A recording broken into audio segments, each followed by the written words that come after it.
बड़ी खबर से आपको आगाह करें। तोशाखाना केस में बानी पीटीआई और बुशरा बीबी को 14-14 साल कैद बामुशक्कत की सजा सुना दी गई। रावलपिंडी की अडियाला जेल में एहतसाब अदालत ने समाअत करते हुए बानी पीटीआई को 10 साल के लिए नाअहल भी करार दे दिया। अदालत की जानिब से बानी पीटीआई और बुशरा बीबी पर मजमूई तौर पर 1 अरब 57 करोड़ 40 लाख रुपए जुर्माना आयद किया गया। बानी पीटीआई पर 58 करोड़ 70 लाख रुपए जबकि बुशरा बीबी पर भी 58 करोड़ 70 लाख रुपए का जुर्माना आयद किया गया है। जज मोहम्मद बशीर ने बानी पीटीआई से सवाल किया कि आपने 342 का बयान जमा कराया है। बानी पीटीआई ने जवाब दिया कि मैंने बयान तैयार कर लिया है, अपने वकला के आने पर बयान जमा कराऊंगा, मुझे थोड़ा वक्त दे, मेरे वकला आ रहे हैं।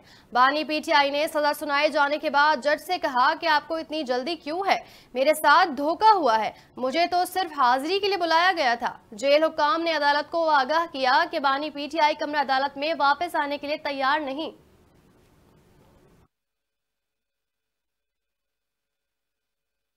न्यूज़ स्टूडियो से फिलहाल इतना ही।